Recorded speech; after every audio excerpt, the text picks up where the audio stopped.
अब नाज़रीन, मैंने जब ये प्रोग्राम किया ना तो मुझे इसकी तरतीब बनाते वक्त बहुत प्रॉब्लम हुई है। अब ये जो बंदा है ना, इसका नाम है पिची खान।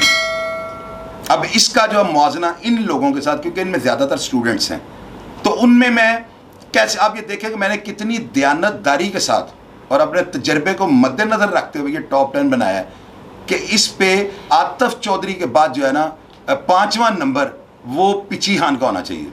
अब इसका 5वां नंबर क्यों है? हालांकि इसके काम और इसके रोले आतिफ चौधरी जितने नहीं थे, लेकिन ये ख़ानदान बहुत बड़ा है। इस ख़ानदान का जिक्र BBC लंदन रेडियो ने अपने प्रोग्राम में किया था और कहा था कि पूरे लाहौर शहर में अगर मनशियात किसी की बिकनी बंद नहीं हुई तो वो माई बानो अंदरून शहर वाली है, जिसके ये 4 बेटे थे, कमाल उर्फ पिची, नादर उर्फ नादुर, रिहान उर्फ नानी और रिजवान उर्फ पतो। ये चूँकि 4 भाई थे, 4 भाइयों को अगर 10-10 दोस्त लगाएं तो अंदरून शहर में 40 दोस्त इनके अपने थे, जबकि आतिफ चौधरी अकेला था। आतिफ चौधरी और इनकी आपस में टसल थी। ये चूँकि मनशियात का कारोबार करते थे, इनके पास बहुत ज़्यादा पैसा था और एक पैसा होने की वजह से, वसाइल होने की वजह से इलाके में SHO भी ये खुद लगवाते थे, तो फ़र्क आ गया ना। इसलिए पिची खान जो है ना आतिफ चौधरी से पहले 5वें नंबर पे है। लेकिन 5वें नंबर पे बुरे अफराद में नाम क्यों आया? क्योंकि गलत प्लानिंग और लक्ष्मी चौक में जाकर रिहाई के बाद सिर्फ मुखालफिन पे ये प्रेशर डालना कि आज मैं 10 गनमैनों के साथ दाल चावल खा गया हूँ, मैंने चिड़े या जो भी मुर्गा कीमा खाया है, लक्ष्मी चौक में खड़े हो गए, गनमैन बाहर खड़े हैं, हनीफ कमांडो मजंग वाला और काफ़ी सारे अफराद। तो ये एक मैसेज मुखालफिन को देने के लिए उन अफराद को जिनके नाम से लाहौर की तारीख लिखी जाएगी अंडरवर्ल्ड में, उन लोगों के लिए अच्छा मैसेज नहीं था। तो वही बात जो आपको मैं बताता हूँ कि जब आप दुश्मन ज़्यादा बना लेंगे तो क्या होगा, फिर आपके ख़िलाफ़ साजिश जो है ना करनी पड़ेगी। और तारीख को पढ़ के देखें, साजिशें ज़्यादातर कामयाब हो जाती हैं क्योंकि ये बहुत ताकतवर अफराद आपस में करते हैं। पिची खान पे अटैक हुआ, इस अटैक में जान शेर खान उर्फ बादशाह खान, अली रज़ा लकी, इसमें तनवीर तीरा। नाज़रीन, ये वो अफराद हैं जिन्होंने जुल्फ़कार अवान इंटरनेशनल होटल का मालिक अदाकारा मारवी और इसके अलावा दर्जनों अफराद को सुपारियाँ लेके मौत के घाट उतार दिया। इनको उजरती कातल या इनको समझ लें कि सेम लाइक टेररिस्ट कहना गलत नहीं होगा। इन अफराद ने और चंद नामालूम अफराद के साथ पिची और इसके गैंग के ऊपर अटैक किया और लक्ष्मी चौक में खून की नदी बहा दी। वहाँ पर नाज़रीन लोग बताते इतनी बेदर्दी से ये अटैक हुआ था कि इन लोगों के सर में गोलियाँ जो लगी हैं और इनका दिमाग और भेजे निकल के ज़मीन पर गिर गए हैं। लोगों ने दुकानों के शटर गिरा दिए हैं और लक्ष्मी चौक जो है, इससे बड़ा वाक़या उस लाहौर के दिल के अंदर, लाहौर में लक्ष्मी चौक अगर कोई नहीं ना गया तो लाहौर आप नहीं कह सकते दावे से कि मैंने पूरा देख लिया है। लक्ष्मी चौक को देखना बहुत ज़रूरी है। तो नाज़रीन, इस मशहूर और तरीही चौक के अंदर ये कत्ल, इतने अफराद का कत्ल और इतनी लर्जा खेज़ वारदात ने लाहौर शहर के दरो दीवार हिला दिए थे। ये चारों भाइयों में से हेड सबसे ज़्यादा ताकतवर को मारना को खाला जान का वाड़ा नहीं था। लेकिन क्या हुआ, पिची खान की भी एज अगर आप देखें तो 27 या 26 साल उम्र थी, भाइयों में सबसे बड़ा था। तो नाजरीन, कहाँ गया आज ये पिची खान? ये भी मनो मिट्टी तले चला गया गलत प्लानिंग और ताकत का गलत इस्तेमाल करने से। अब नाजरीन, ये जो पीछे तस्वीर देख रहे हैं ये शाहिद म्याऊं की है। शाहिद म्याऊं मेरे बड़े भाइयों की तरह थे, रईस कालिया। और ये जिस वक्त शेख साहब एक हमारे सियासतदान है जी, उनके पास ही होते थे, शाहिद म्याऊं साहब वहीं पे इनका सारा होता था, यहीं पे दोस्त इनको आकर मिलते थे, डेरा भी इनका वहीं पे था, सब कुछ था। तो शाहिद म्याऊं जो थे ना, ये रईस कालिए को मिलने के लिए ना ज़हीर बहू के घर आते थे, अक्सर मुलाकात हो जाती थी। माशाल्लाह बड़ा बॉडी बिल्डर और बड़ा मजबूत असाब के मालिक थे, अच्छी बात करने वाले थे और बड़ी सुलझी हुई, ठीक है, जो भी बदमाशी या जो भी उनके ऊपर इल्ज़ामात या अंडरवर्ल्ड या जो भी लोग उन्हें कहते हैं, लेकिन लबो लहजे से जो थे ना, बड़ा वो डिफरेंट किस्म का इंसान था। शाहिद म्याऊं जो था ना, बंदे को अपने शहर में मुब्तला कर लेता, अच्छी बात करता था और बंदे की अट्रैक्शन उसकी तरफ होती थी। नाज़रीन, आप यकीन करें कि लोग ये कहते हैं कि शाहिद म्याऊं जो था ना, उससे बड़े बंदे मारे में रईस कालिया के साथ मिलकर बड़े अफराद को। मुझे इन चीज़ों का नहीं पता, इतना मेरा शाहिद म्याऊं के साथ ताल्लुक नहीं था, लेकिन रईस के साथ मेरा भाइयों जैसा ताल्लुक था। सारी दुनिया आपको नीचे बताई कमेंट बॉक्स में। तो मैं शाहिद म्याऊं को जानता हूँ। नंबर 4 पे मैं क्यों ले आया हूँ? हालांकि शाहिद म्याऊं जो है, इसकी किसी के साथ कोई इतनी बड़ी दुश्मनी नहीं थी कि जिसको मैं दुश्मनी में ला के पेश करूँ। उसके ऊपर कत्लों का भी इल्ज़ाम है, अगवा बरए तावान का भी इल्ज़ाम है, शायद लोग डकैतियों में भी वो कहते हैं चलान हुआ है, सारा कुछ है। लेकिन नंबर 4 पे आने की जो वजह है ना, वो ये है कि इतना समझदार, इतना ताकतवर, इतना मुंह जोर होने के बावजूद एक औरत के आंसू, और औरत भी वो जिस औरत ने इनसे पहले दो अफराद जिनमें अच्छू और चीदी, जो दो करैक्टर हुए उनमें चीदी बारला, उसके साथ भी उसका अफेयर रहा है। और उससे पहले जो जजी पहलवान था, ये जब रिहा होकर जेल से आता है तो अंजुमन जूता उतार के नंगे पांव इसके आगे मुजरा करती हुई इसको इसके डेरे तक लेके जाती है। जजी पहलवान भी, उसके साथ भी इसका स्कैंडल है, उसके अलावा चीती के साथ भी इसके स्कैंडल है। और एंड ये शाहिद म्याऊं जो है ना, उसको भी नसीब में ये लिखी हुई थी।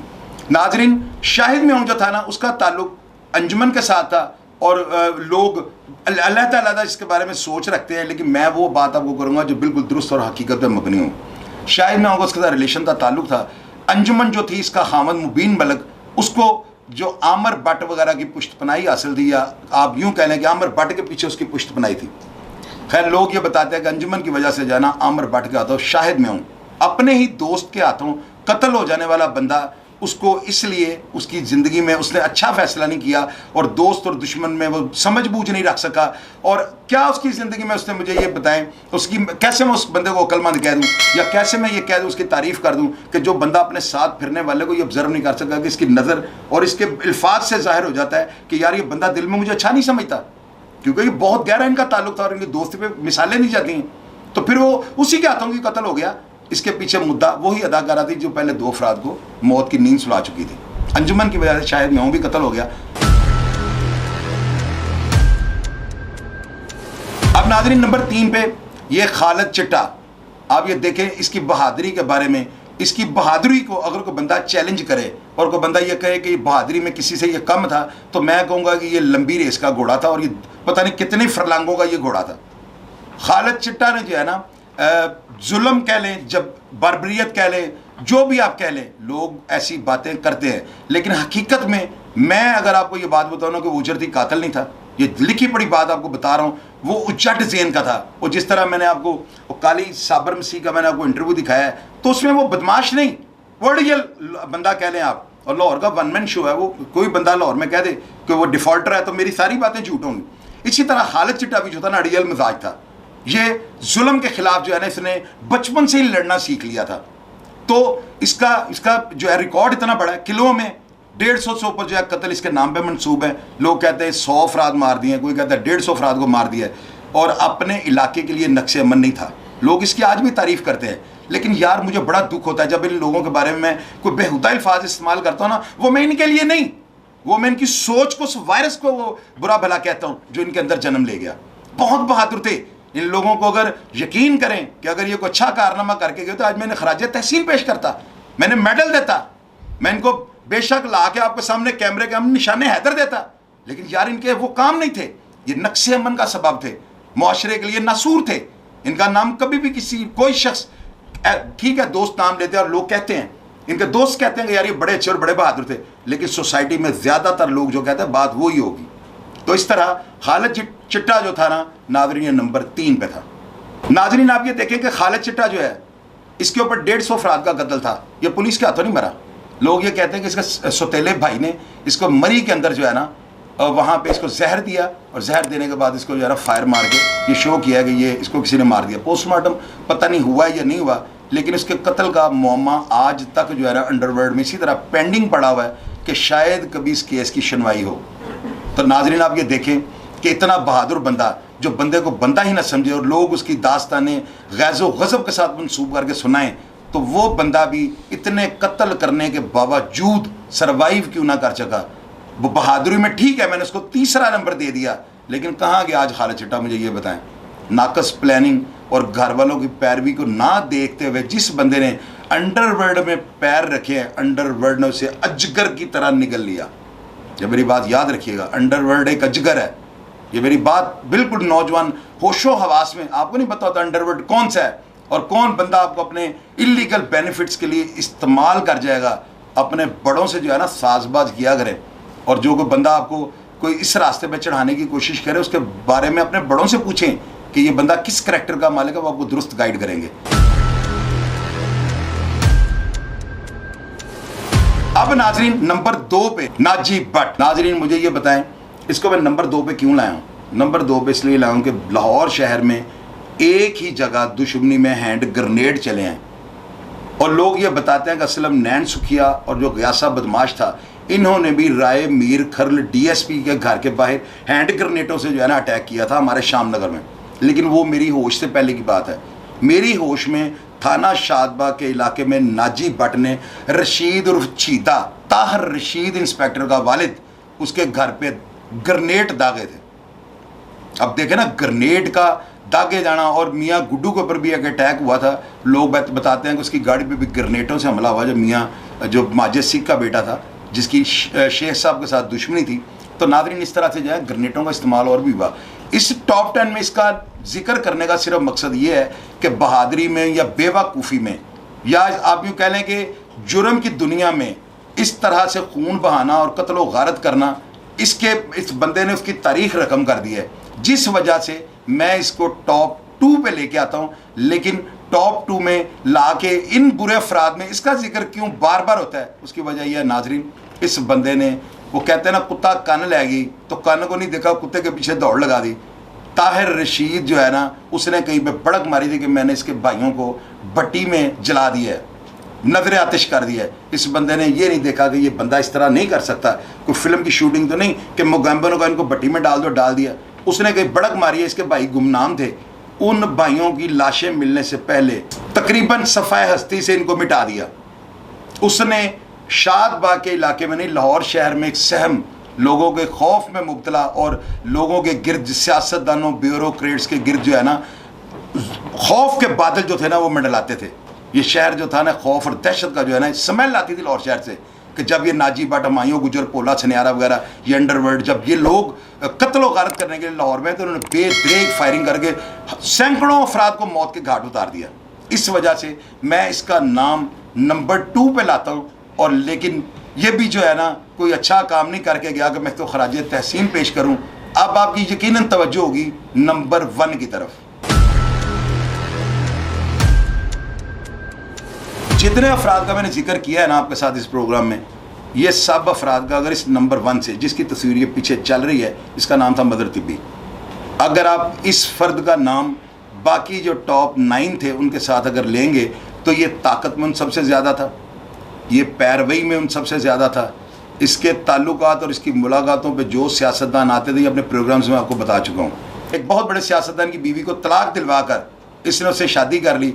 उसी आर्टिस्ट की बेटी के चक्कर में मदर तिब्बी कत्ल हो गया। मदर तिब्बी जो था ना, ये अगर मैं आप लोगों को कहूँ कि सियासत में, ताकत में, असर और रसूख में और जेलों को काटने, यानी जेल का वक्त जो गुजारा था, अगर वो सारी मुनासबत और सारी बातों में इन सब से सफ़े अव्वल ना हुआ तो कमेंट बॉक्स में आपने ज़रूर बताना है। लेकिन मुझे ये बताएं, इन टॉप 10 की लिस्ट में टॉप 1 आने वाला इतना बड़ा नाम मदर तिब्बी, ये कहाँ पे आज? ठीक है, इसका एक भाई आज जिंदा है, उसके टेक अवे हैं लंदन के अंदर, उसका नाम है अजहर गुजी। एक भाई इसका गुजू फौत हो चुका है। छोटा भाई शकील पुलिस मुकाबले में मारा गया, मदर तिब्बी पुलिस मुकाबले में मारा गया। इसके साथ एक गोरा था, एक ब्रिटिश नेशनल था, क्वीन पाइन, वो भी मारा गया।